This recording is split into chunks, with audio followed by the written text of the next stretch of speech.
We're good. Yep. Thank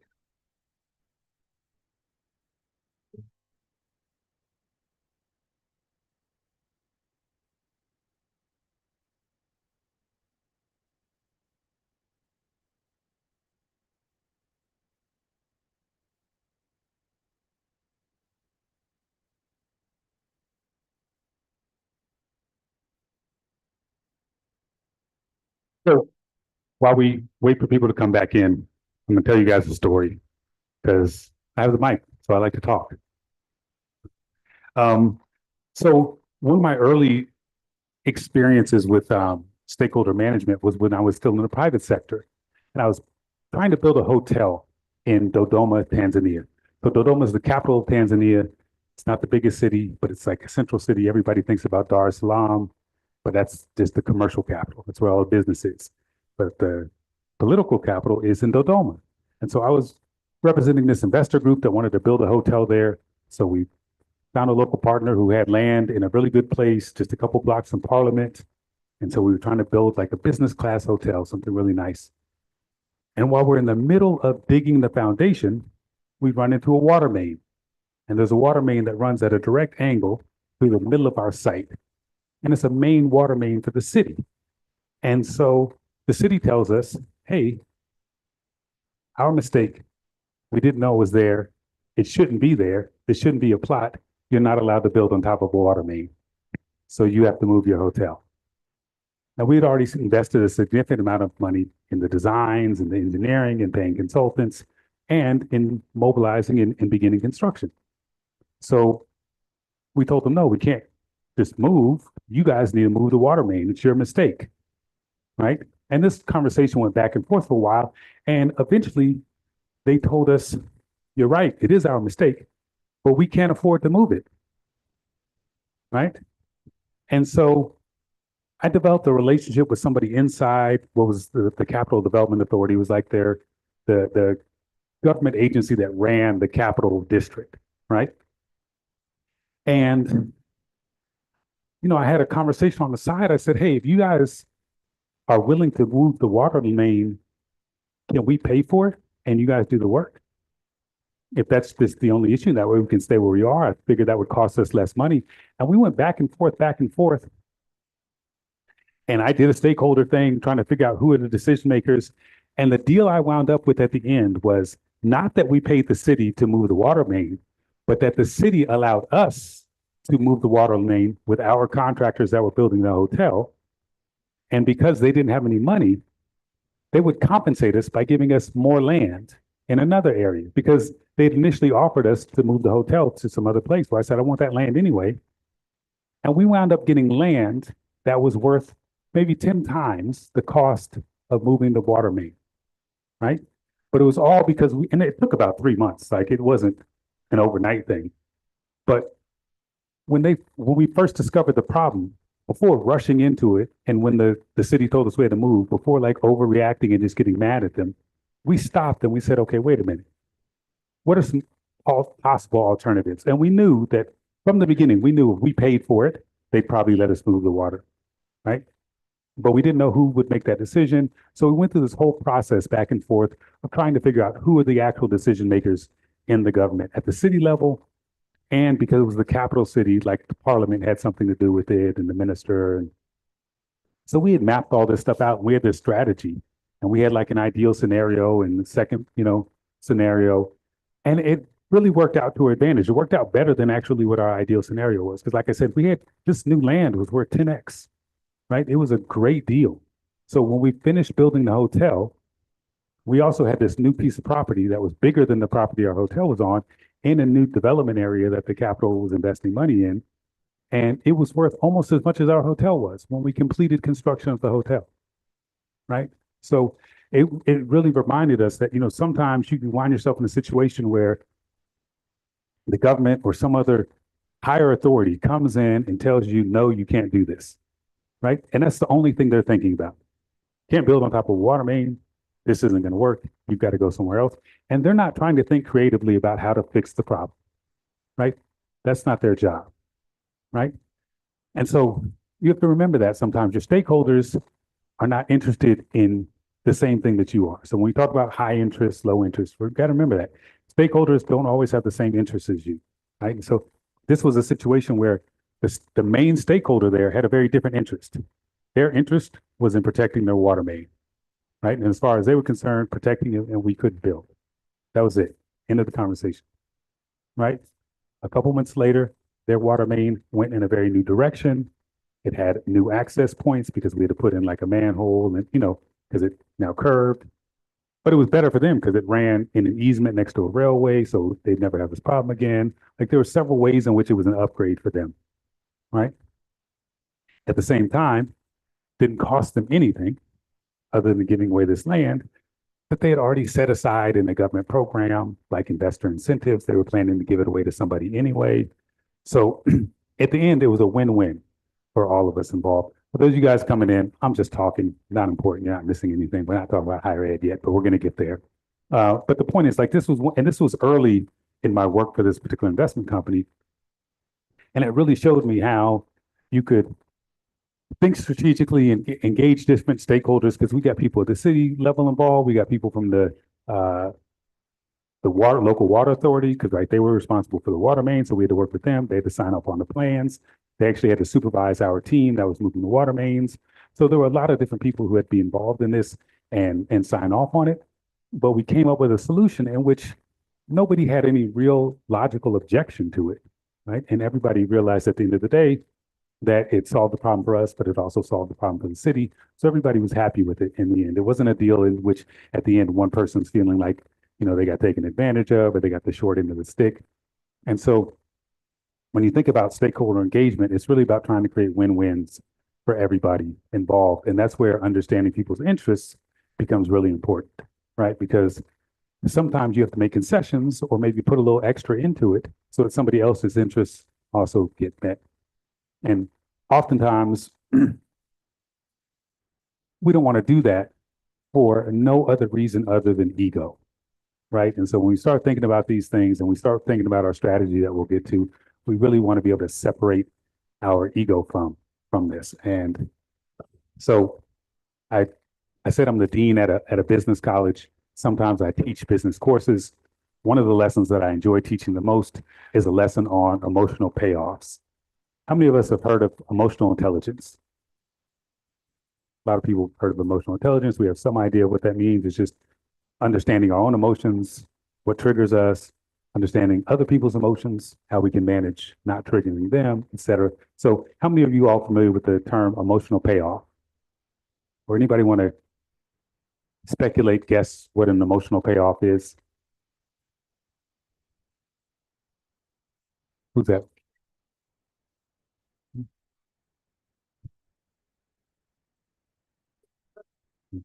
Thank you. Consequences of emotions. The consequences of the emotion? Yeah. Okay.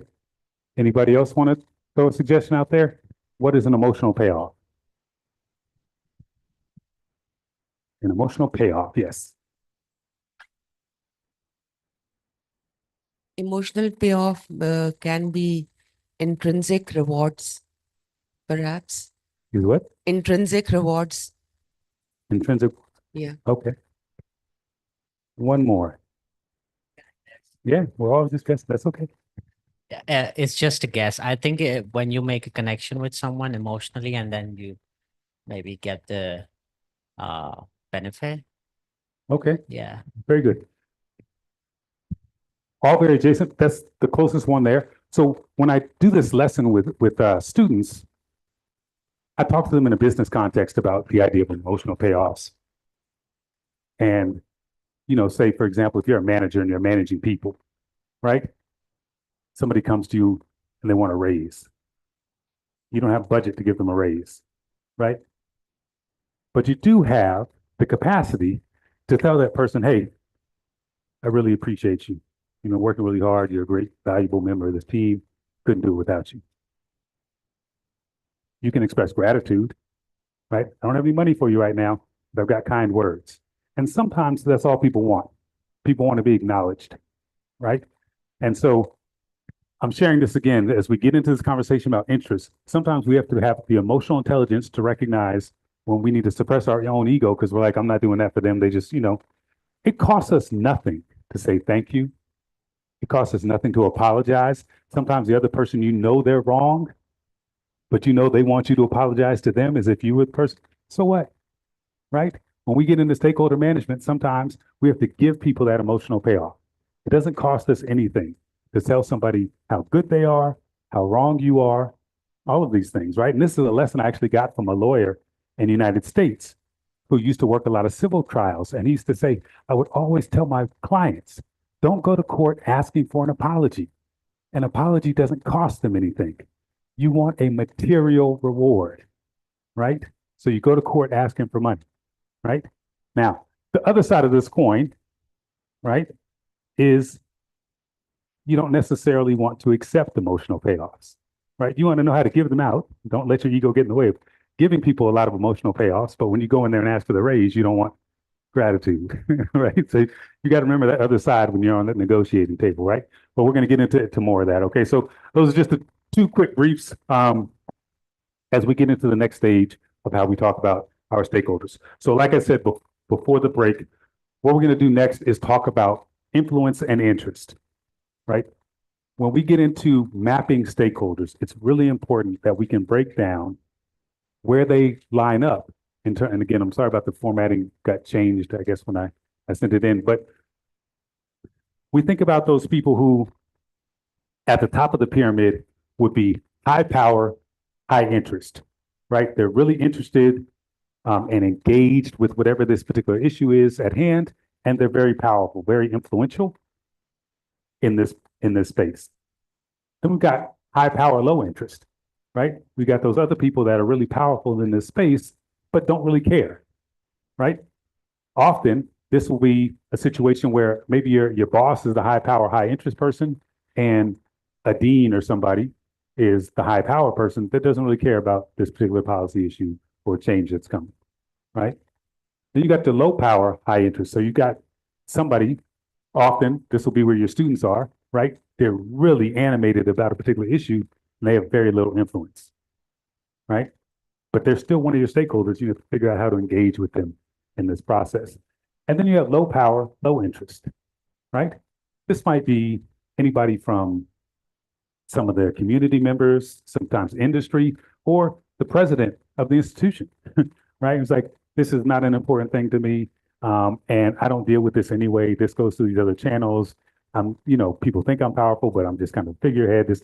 So there's at both ends of the spectrum, you'll have people who they seem like they're really powerful, but they're not, or the opposite, where, because sometimes the students seem like they're not very powerful, and then they go on strike, and you realize, okay, they actually are very influential in this situation. So we want to go through our list. So this is where we are going to give you guys large sheets of paper at each table. You don't have to do all of the stakeholders, but I want you to take most of your stakeholders and you are going to draw a grid on your sheets and map your stakeholders, right? And so you're going to have different quadrants. You're going to have the interest of the stakeholders and you're going to have the influence and power. So in your top quadrant, you're going to have high power, high interest, low power, low interest, low power, high interest, high power, low interest, right? So you got 4 quadrants on your grid, and you're going to put your various stakeholders in that grid. We're going to do one at each table, right? So we're going to give you guys each a large poster sheet, and you're going to use the markers to map them out as a group. So you guys should be discussing where you think these different interest groups go, okay? And sometimes it changes depending on the issue at hand. So we're just going to think kind of generically where these people typically would fall. Okay. Any questions on what we're doing? Okay.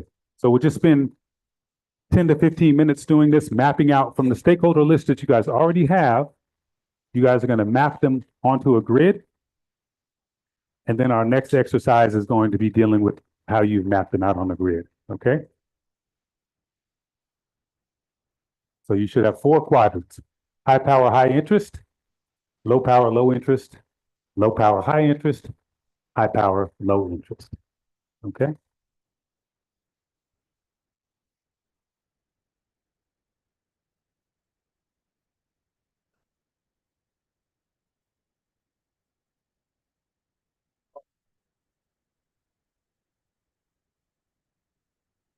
That's still need.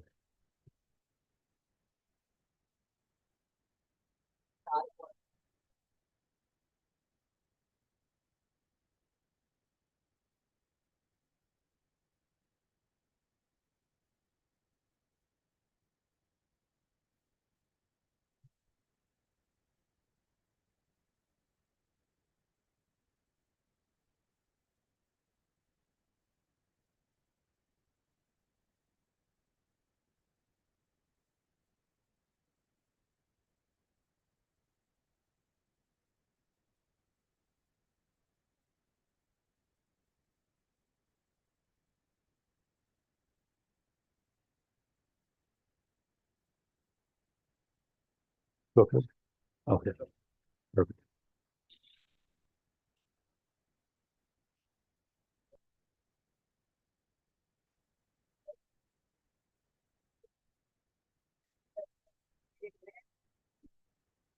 So your large poster sheet should look just like the grid up there. You just have 4 quadrants on them. That's all you need. And then you're gonna take the list that you already have and put each one of those stakeholders into one of the quadrants on your sheet. So you guys have to decide as a group if a stakeholder is a high power, is a low power, each one.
It doesn't have to be perfect.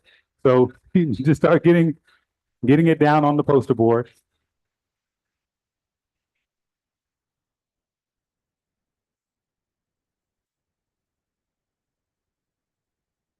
We have 30 minutes left and there's one more step after this. So we want to spend another just 5 to 7 minutes on this. And then we're going to move on to the next one. So we want to make sure that we get through the whole process.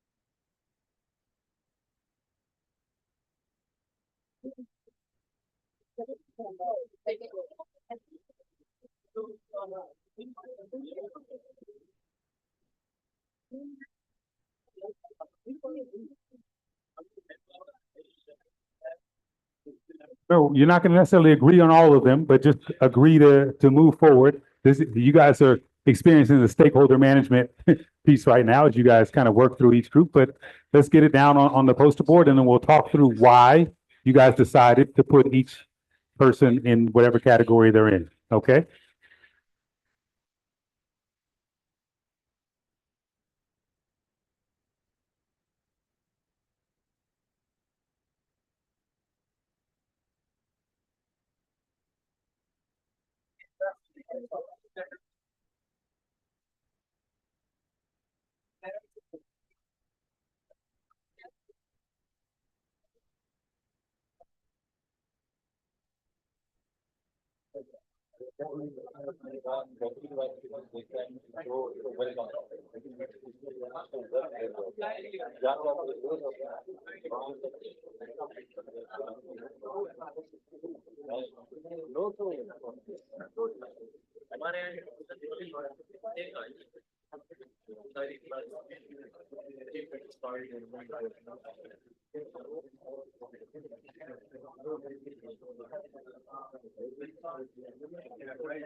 Right.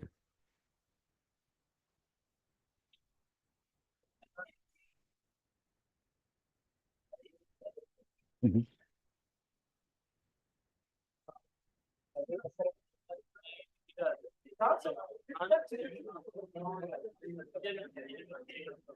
Okay, 5 more minutes.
Okay, about 2 more minutes.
Okay, let's bring our attention back and share a little bit to the wider group. I walked around. There are some similarities, but some differences. So, for example, where did we put students? High power, high interest. Low power. Who else has low power? Okay, does anybody have low interest? So we all agree students have a very high interest, right? But there's a big discrepancy. Some people say high power, some low power. So why do you say high power? Hold on one second. Sir, student is the main pivot around which the whole system is like education system is surrounding. Everything is like if the student is not there, if he's not coming to the class, how can this whole procedure goes successful? So we give power to students, I think. Okay, very interesting. Who said low power? Low power this table? As the madam suggested, it's a theoretical power. Practically, we do not involve students in decision making. And whatever we decide, we impose our decision on students. So they do not have voice. And that's why we categorize them as low power. And definitely they are high interest because they are coming to the campus, they are paying fees and they are giving their time. So interest is high and power is low. Mhm. Very, very good. So this is, I think a lot of us would agree that in general, symbolically, students are very high power because ideally we build the institution around them. That's what it's for. But in reality, as a group, they're low power because we often don't engage them. And sometimes they're not organized themselves to be engaged or to insist on that engagement. But practically, they often have low power when it comes to a lot of these issues. I was actually familiar with a university in East Africa where the country had had a number of strikes, right? Student strikes that were, gave the students a lot of power. And the government was planning to build a new university. And so they built this new university and they put the School of Medicine 2 kilometers over there. The School of Business was 4 kilometers over there. And the provost told me they specifically designed it to make it difficult for students to strike because it was so hard for them to walk to meet up, to organize themselves. Like where the student bodies are very active, they have more power in decision making as well. Exactly. That's very true. So she says students who get very active, they have more power. It's a relational thing. The more organized they are, the more they involve themselves in on-campus activities, in asking questions, being engaged, the more power they will have. Okay, what about faculty? Where did we put faculty? High power, high interest. You said the same? High power, high interest? Low power. So why do faculty have low power? Who wants to speak to that? Well, apart from this, that their representative are actually being part of some sort of statutory bodies, but on the whole, we consider that they don't have any sort of influence on any decisions. Mhm. So they are always, they have their concerns, but they are not voiced, they are not valued. And ultimately, it's purely, we need to contextualize uh, as per our institutions. So we consider it as a low power with high interest. Okay. Anybody want to speak to why they think that they have high power? You good? Okay. I think that these factors are contextual and sometimes subjective as well. In our graph, we put teachers and high power, high interest. We think that they represent the academic council, which is one of the top meeting, and that is where everything is decided. So they have a voice. That is why we think that they have high power and high interest. Okay. This is a very interesting example.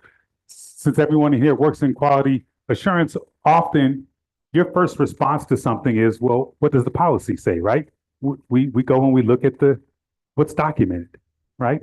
So I was at an institution, a particular issue came up that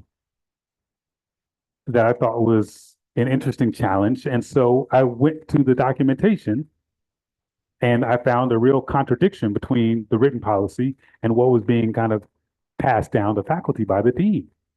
And so I went to engage the faculty president of the faculty council and try and get him involved, but I skipped a step. I forgot to look at the policy around the faculty council. And it turns out at this institution, they are simply an advisory body. They had absolutely no power, right? All they could do was make suggestions, but they could not implement anything. They couldn't force any policy on the dean or the provost or anything. So it is contextual, like you say. There are a lot of institutions where, just like students, if the faculty are organized, they have a lot of power. But there are also quite a few institutions that just structurally, faculty don't have much power. And so they find themselves in the same situation as students, where symbolically high power, often in reality, low power. Okay. What about parents? I saw some people said parents were high power. Who said parents were high power? You guys high power?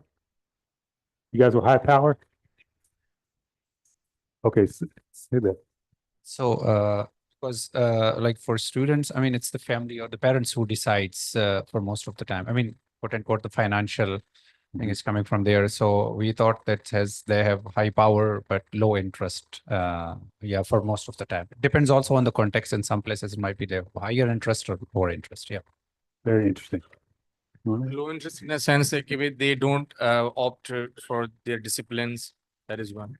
Okay. Anybody else want to speak to the parents? They said they're high power, low interest. We have also categorized them as low power and high interest. They have the interest. They whenever they think for their children, they think of that particular institutions in their own thinking, and but they don't have any power and decision making there. So we could put them in this category: low power and high interest. Mm-hmm. Yeah, this is another interesting one. There are sometimes parents who think they have a lot of power or they deserve a lot of say so. But in reality, they often don't have much, but they generally have more of a high interest than a low interest. As a dean, it would often be my role to engage with parents. And so at one of my previous institutions, we would actually have a parent orientation because about 50% of our students came from the local community. And so a lot of parents, were accessible to campus. So we would invite them to campus. And the first thing I would do is apologize to them, because I would tell them, you're not the boss anymore. I apologize for all the arguments you're going to have with your student, but we're going to give them advice that might be counter to you. And we're going to encourage them to go their own direction and make their own decisions, et cetera, et cetera. So I would have this conversation with them, kind of letting them know they are now a low power group, right? And I would make it fun for them, et cetera. But I was trying to set expectations at the beginning, because I didn't want a bunch of parents trying to come and tell me, why is my student doing this? Why are they studying this? I wanted to stop that before you can start it. And this goes to part of stakeholder management, right? I knew they were a stakeholder group. I knew because they were local, a lot of them had access. And so I would try and engage them early on. And then the other piece that we did to that is we actually created a role for what we call parent ambassadors. And so we selected a few of the more active parents who did have a very high interest, and we would ask them to create WhatsApp groups, et cetera. And so they would communicate with the other parents. And then the parents had issues, they knew to go. So that way I only had to manage 4 or 5 parents instead of having to manage hundreds of parents, right? And so that was kind of how we addressed that stakeholder management piece. Okay, so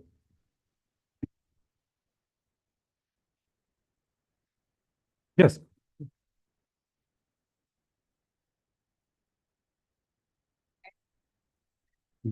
If I may. please.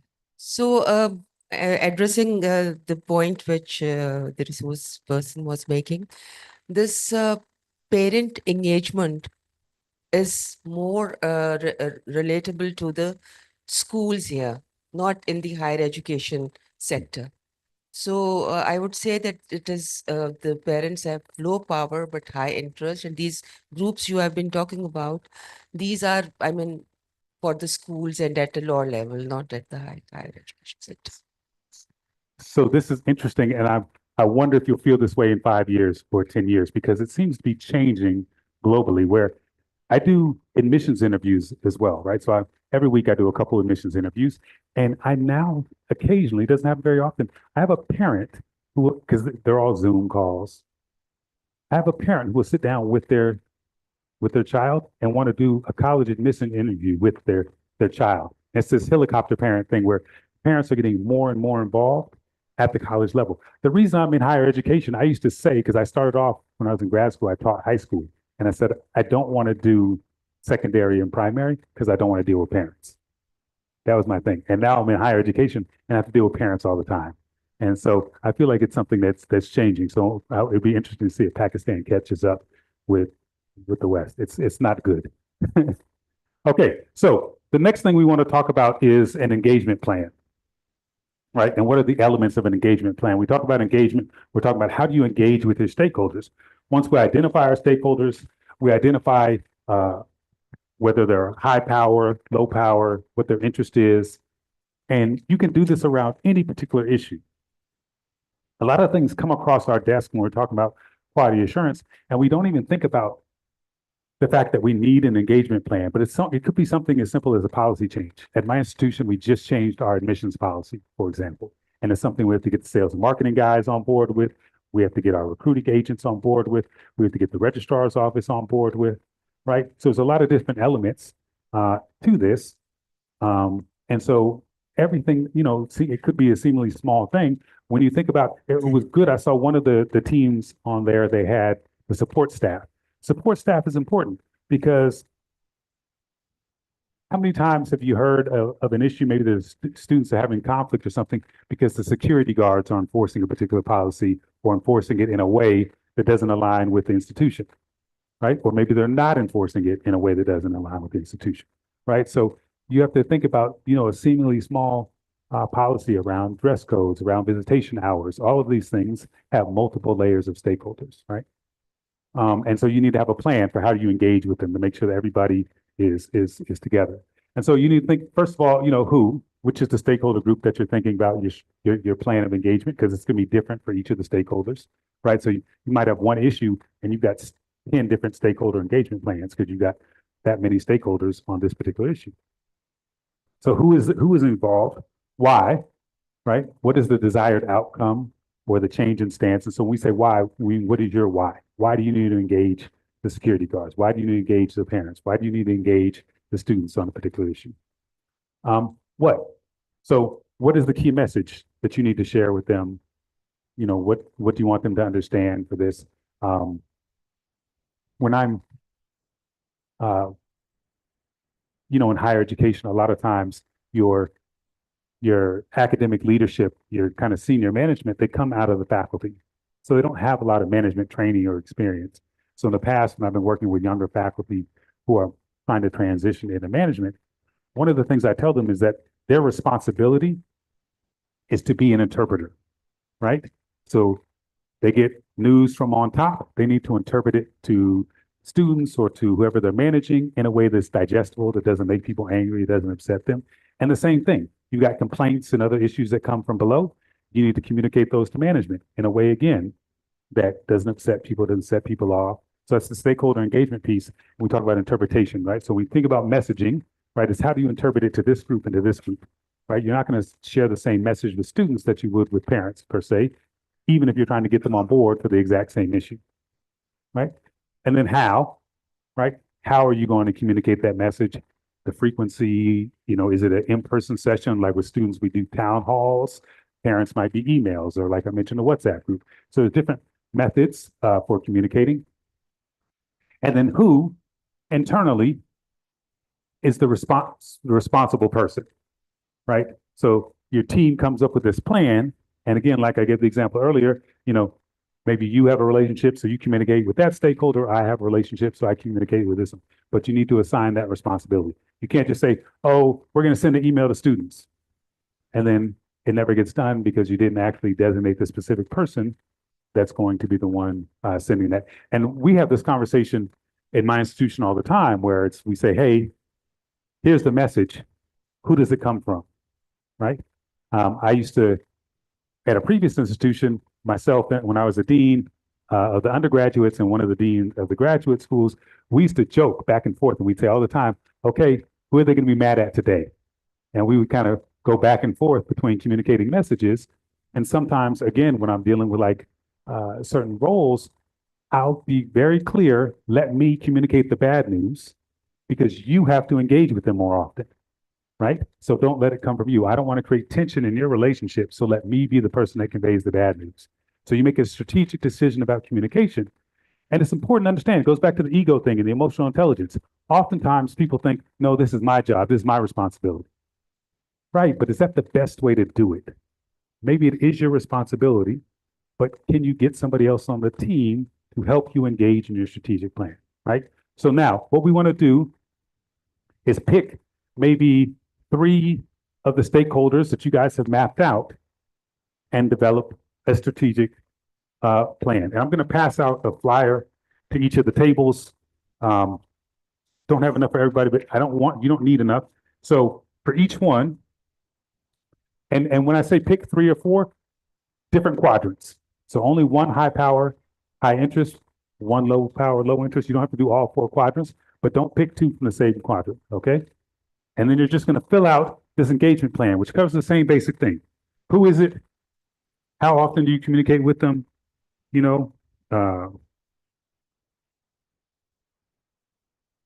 So just fill this out for a couple minutes, but talk through it as a group. And then we'll wrap up. So we'll spend just like 5 minutes on this.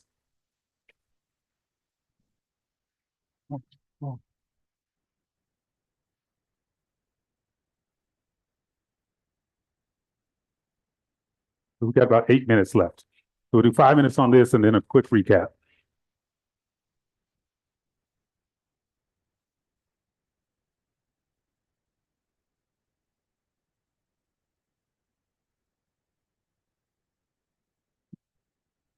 So again, doesn't have to be a perfect plan. Just pick an example from a couple different quadrants and just really quickly go through who you think would engage, how frequently they would engage.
We have identified higher education commission as a high power and high interest body. Mhm. So this stakeholder, when we talk about this stakeholder, this is the communication is the frequency. There are a number of divisions. They are actually being communicating to different departments or sections, like quality assurance division will be communicating to quality assurance office at the institution. Academic division would be communicating to the academic guys, and similarly. It's So you don't, so there's a question about the frequency, and just as a general rule on this one, you don't have to say like, you don't have to say like once a week or anything. You can just say high frequency versus low frequency. Like if this is somebody you need to communicate with often, right? Make sure that there's regular communication versus someone that a quarterly newsletter, for example, would be enough, right? So just think in very generic terms. For all of these, we're just doing a very quick generic one just so you can see what it looks like. We don't have to go into a lot of detail for any of them.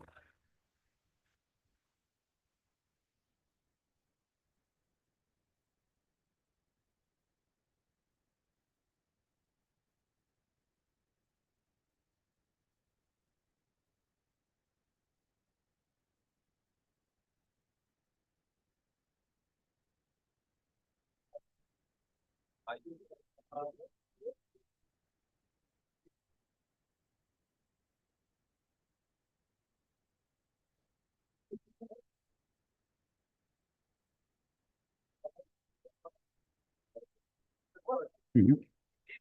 Particularly talk about the involvement in decision making.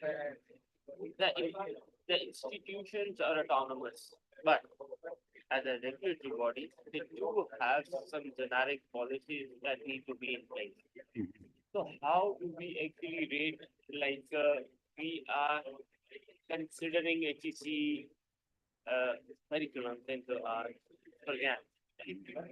Whenever we have to make changes, we do it by art. Now, we are actually, on the whole, we are actually carrying out that practices and adopting that policy. But yet, on institutional level, we are, by book, we are autonomous. So we are unable to comprehend this and how we are going to involvement. We do involve, we do have such even of ATC bias in Senate indicate or like Okay, let me answer this separately. Okay, so let me pull your attention back because we need to wrap up. I'm supposed to let you guys out of here in 2.5 minutes. So there was another question about involvement in decision making. Remember, all of these things are context specific. So it depends on the particular issue that you're dealing with, right? And remember the issue of emotional intelligence. This workshop was supposed to be twice as long. We would have gone into a little bit more depth on these things. But on some of these things, involvement in decision making is a big one where ego steps in. Certain people feel like they're the ones who were supposed to make that decision. So when you're managing stakeholders, you have to communicate with them in a way that makes them feel like they were involved in the decision, right? Just to assuage their ego sometimes, even though you know on paper they have no authority in this particular area, right? So you have to manage those different expectations, right? What's on paper? What's the reality of human nature with the different agencies you're dealing with? And it's context specific to the issue, right? What is their level of interest in that particular issue? You can have a high power, high interest group that has low interest in a particular issue, right? So these things change consistently, right? So just to kind of wrap up, the key takeaways that I want you to have from this is that stakeholder management is crucial for strategic quality assurance success, right? Again, getting you guys to be more proactive than reactive, right? And being proactive means thinking about stakeholder engagement in a more strategic way.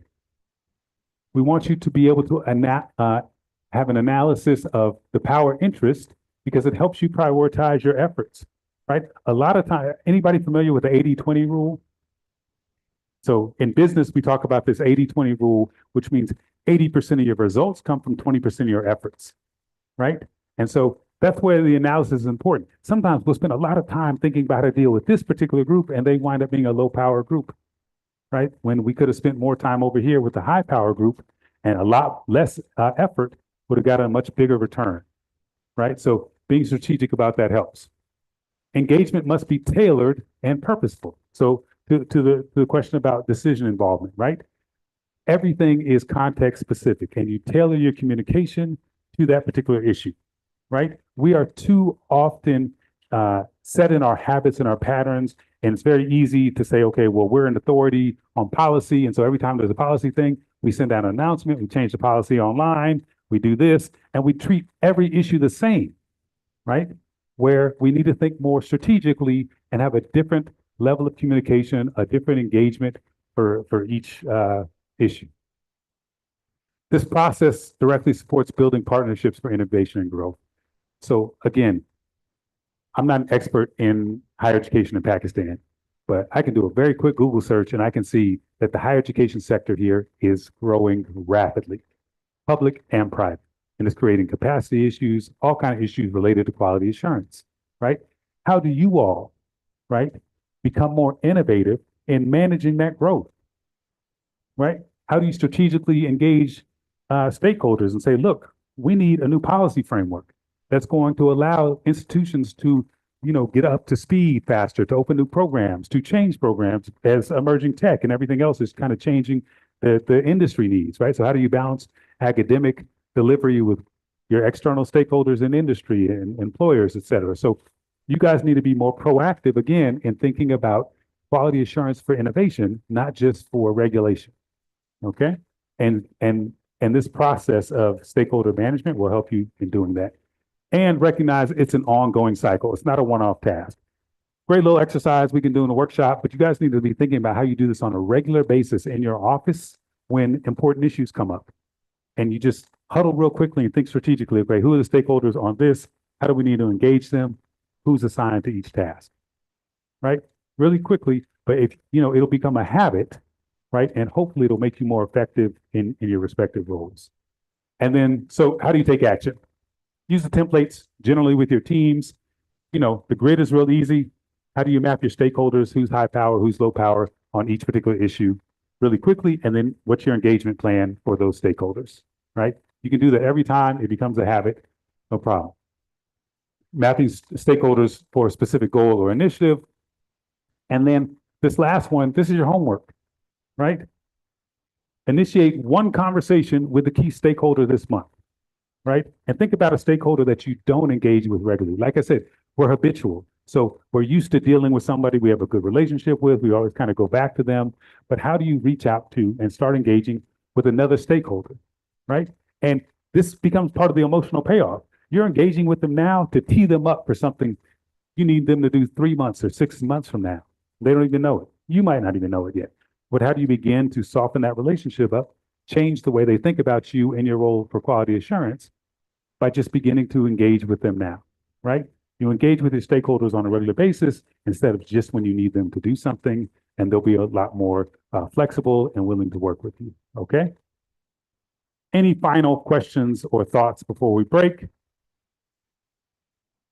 And again, I apologize for being late. I really appreciate you. Yes, hold on.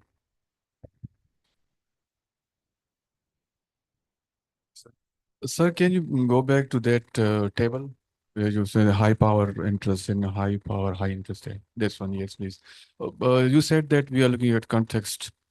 In our country, we are looking at this as a high power and low interest. And our team, we just pointed out that the crucial factor here is the one that is the Minister of Education. In Pakistan, the Minister of Education has high power, but low interest. How can we tackle that?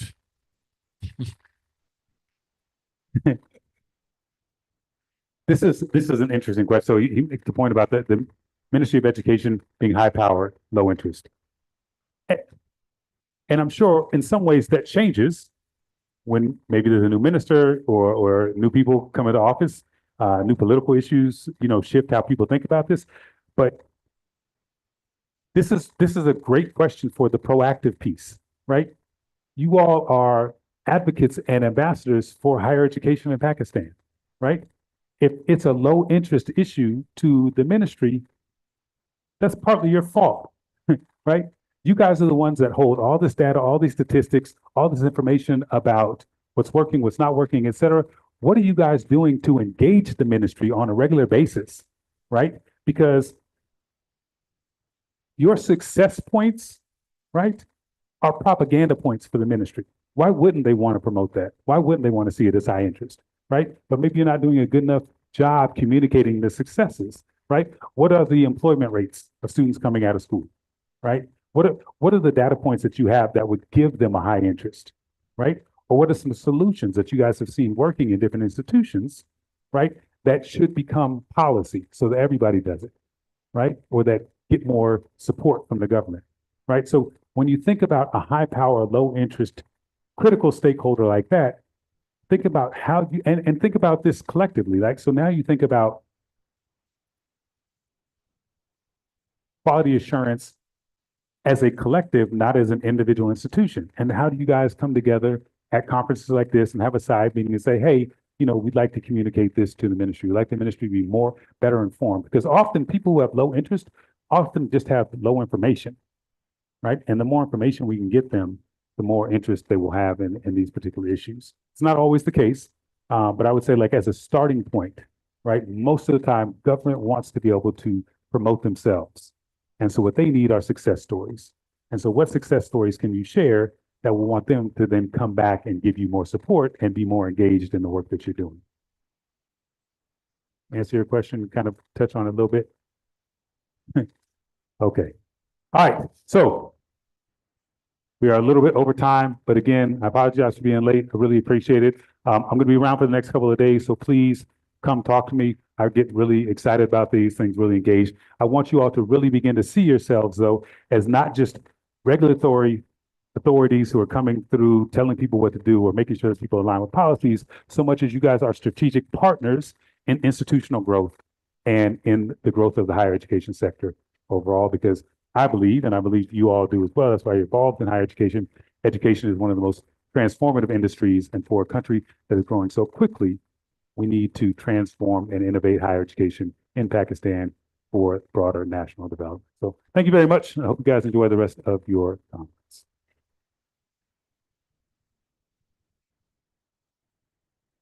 Excuse me, dear participants, I have an announcement.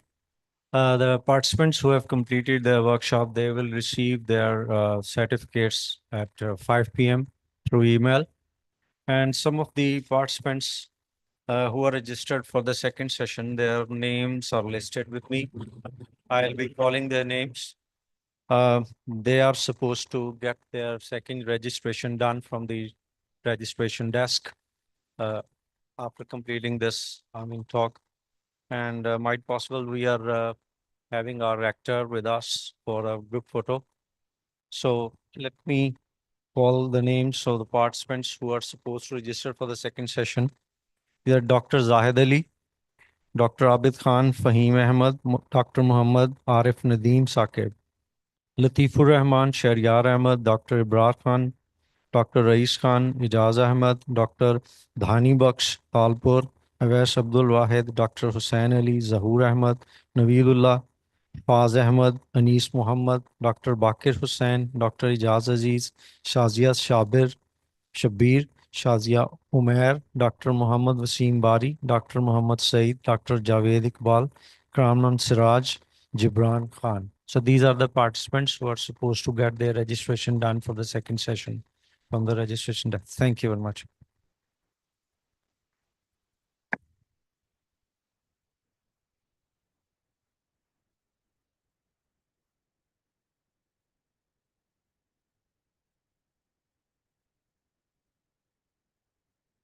Hello, please stay here till we have photograph.